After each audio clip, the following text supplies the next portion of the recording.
Theodor Seuss Geisel was born on March 2, 1904, in Springfield, Massachusetts. The son of Theodor Robert and Henrietta Geisel, he grew up in a warm, middle-class German-American family. His father managed the family brewery and later worked for the city parks department. Springfield, with its vibrant streets and local zoo, would later become the imaginative backdrop for many of his stories. The Geisels were proud of their German heritage, but as World War I broke out, anti-German sentiment surged across America. Young Ted, as he was known, endured ridicule and suspicion at school simply because of his ancestry.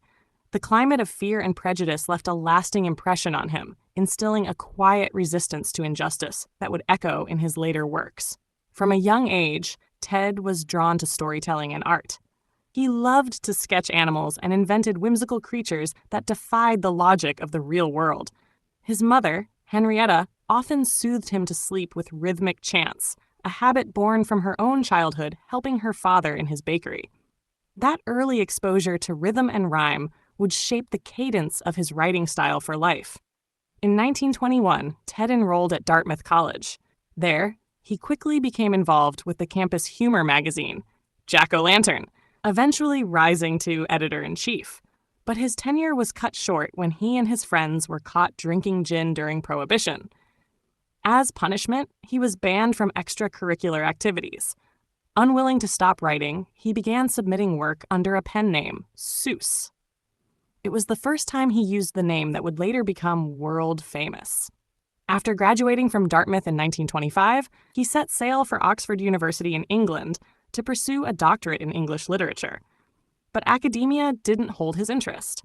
While at Oxford, he spent more time doodling in his notebooks than taking notes. It was there that he met Helen Palmer, a fellow American student, who noticed his talent for drawing and urged him to pursue a career in illustration. Helen would later become his wife, his greatest supporter, and a major influence in his creative life.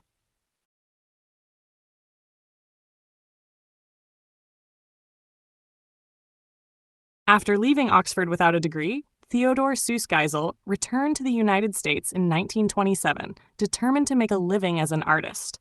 He began submitting cartoons and humorous illustrations to magazines, and soon landed his first breakthrough with Judge, a popular humor magazine of the era. His work stood out for its quirky characters, flowing lines, and offbeat humor.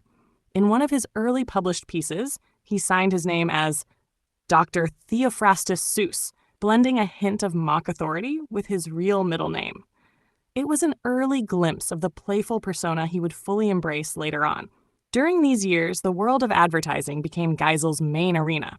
In 1928, he began working with Standard Oil, where he created ad campaigns for their insecticide product, Flit.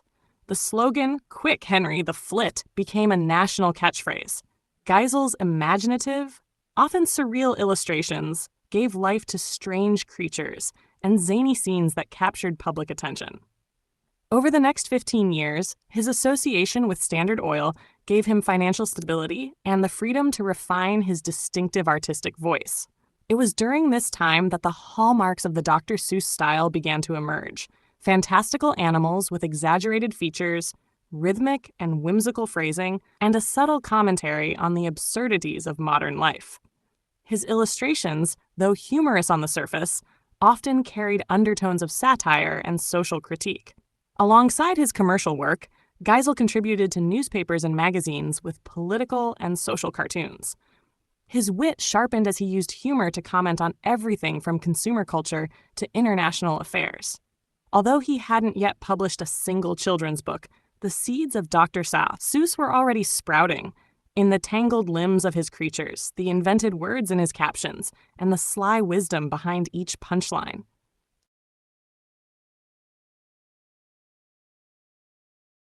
In 1937, after years of success in advertising and cartooning, Theodor Seuss Geisel took a leap of faith into children's literature. He wrote and illustrated a story inspired by a walk through his hometown of Springfield, a fantastical exaggeration of a simple street scene. The result was, "And to think that I saw it on Mulberry Street." But turning that manuscript into a published book proved to be a challenge. It was rejected by over 20 publishers, many of whom claimed it was too unconventional for children. Frustrated and ready to give up, Geisel had a chance encounter with an old college friend who had just started working at Vanguard Press. That friend helped bring the book to print, launching the career of Dr. Seuss. Mulberry Street was unlike anything readers had seen. It broke the mold of moralistic, stiff children's stories and replaced them with rhythm, imagination, and energy. Children didn't just read the story, they felt swept away by it. The book received positive reviews, and although it wasn't an immediate bestseller, it opened the door for Geisel to explore new ideas in children's literature. But as war erupted in Europe and the United States entered World War II, Geisel set aside picture books and focused his talents on the war effort. In 1943, he joined the U.S. Army and was commissioned as a captain. Assigned to the Signal Corps, he worked under the command of famed filmmaker Frank Capra, producing training and propaganda films. These works included the Private Snafu series, cartoons aimed at educating soldiers through humor and entertainment. The experience was transformative. Geisel collaborated with top animators from Warner Bros., sharpening his timing, dialogue, and visual storytelling. The constraints of wartime messaging pushed him to distill complex ideas into simple, punchy narratives, skills that would later define his children's books. Through satire and animated metaphor, he learned how to educate without preaching, entertain without losing depth. By the time the war ended in 1945, Geisel had emerged not just as a talented illustrator, but as a storyteller with a clear voice, a sharp wit, and a growing belief that stories, even silly ones, could change the way people think.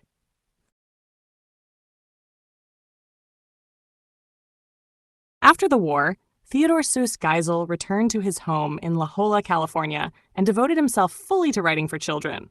Over the next 2 decades, he would create some of the most beloved characters in American literature and reshape the landscape of children's books forever. In 1954, Horton Hears a Who was published. It told the story of an elephant who discovers an entire world living on a tiny speck of dust. With the central message, a person's a person, no matter how small, the book reflected Geisel's growing concern for empathy, justice, and moral responsibility. The story, like many to follow, operated on multiple levels: a whimsical tale for children and a deeper ethical commentary for adults.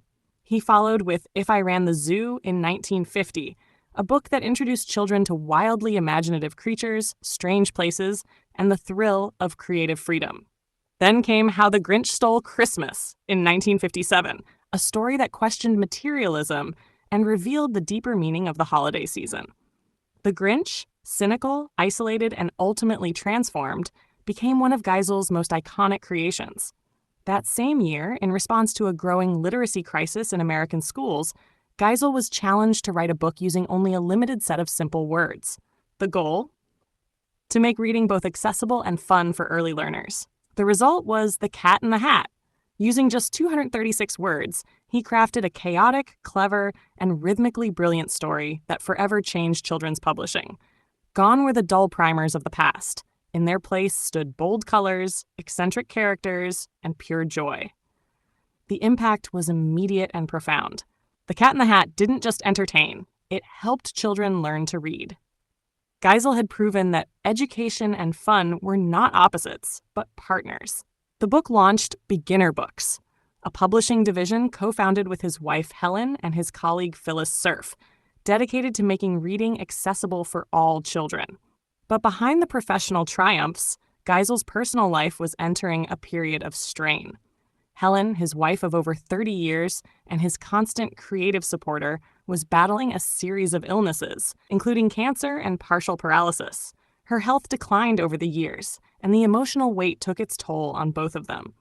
Helen suffered from depression, compounded by Geisel's growing closeness to another woman, Audrey Stone Diamond.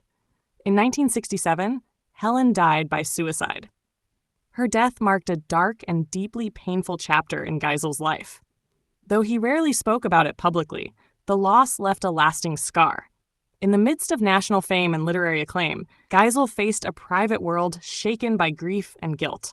Still, his work continued, and his stories remained bright beacons in children's literature, symbols of imagination, resilience, and the belief that even in sadness, joy can still be found.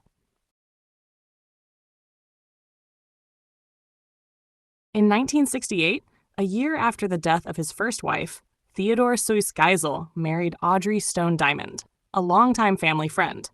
Audrey brought renewed energy and stability to Geisel's life. Though their union sparked some controversy, their partnership endured, and she would become a key figure in managing his legacy for decades to come. The later years of Geisel's life were marked by continued creativity and an ever-growing influence. He published some of his most reflective and philosophical works during this time. Books like The Lorax, 1971, expressed a passionate concern for the environment, warning against industrial greed and the destruction of nature. It was a bold step, more overtly political than his previous works, and it solidified his reputation as not just an entertainer, but a moral voice in American culture. In 1990, at the age of 86, he published Oh, the Places You'll Go, a farewell of sorts, and one of his most beloved books. With simple rhymes and gentle wisdom, the book offered encouragement for life's journey, its ups and downs, and the courage to keep going.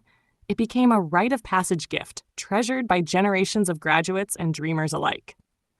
Though he rarely made public appearances and shunned the spotlight, Geisel was well aware of his fame. He remained humble about his work, insisting that he never wrote for children specifically. He simply wrote stories that made him laugh. But he was deeply moved by the idea that his books helped millions of children learn to read, to think creatively, and to embrace their imaginations. On September 24, 1991, Theodor Seuss Geisel died of cancer at his home in La Jolla, California. He was 87 years old. The news of his death was met with an outpouring of grief and celebration.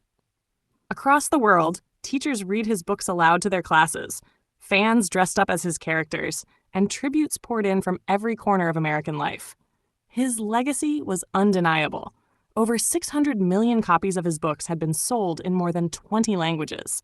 His stories were adapted into animated specials, stage plays, and films. His characters, the cat, the Grinch, Horton, the Lorax, had become cultural icons.